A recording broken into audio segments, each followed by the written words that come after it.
Верувате или не, 37,6% од вкупната економска активност во земјава отпаѓа на сива економија. Многу е лесно еден ваков податок да ни помине без посебно внимание додека седиме на каучот и гледаме вести. Затоа треба добро да разбереме што значи. Што е тоа сива економија воопшто? Во најширока смисла, сивата економија е секоја економска активност која се обавува на начин со цел да се избегне законот и да не се платат даноците во корист на одредени лица, а на штета на државата, економијата и граѓаните. Например, трговец што продава секојдневни стоки во дуќан, на тезга или преку интернет, но не е регистриран, не плаќа даноци, не пријавува приход, не издава сметки, фактури, продава увезени, но непријавени производи. Или работник во фабрика што не е пријавен и е платен на рака, па за него не се плаќа данок и придонеси.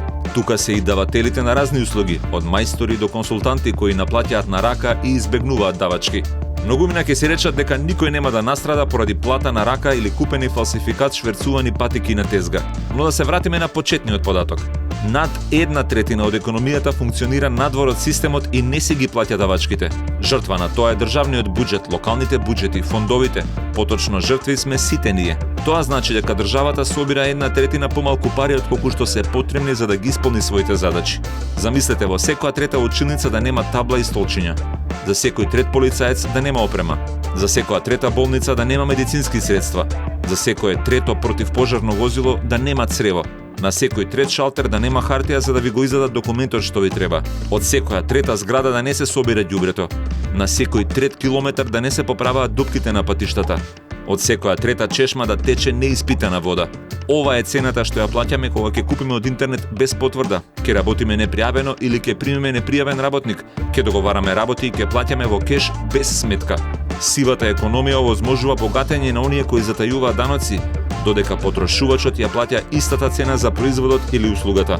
Учеството во сивата економија влијае на квалитетот на животот и иднината на нашите деца, само што наплатата стигнува подоцна и тоа со камата. Сигурност на потрошувачот, заштита на легалниот бизнис и поддршка на институциите.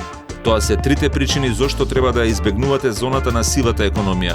Затоа купувајте проверено, барајте потврда за вашата нарачка, сметка или фактура, не прифаќајте пари на рака. Ако сите ги плаќаме даноците, ќе го подобриме животот на сите.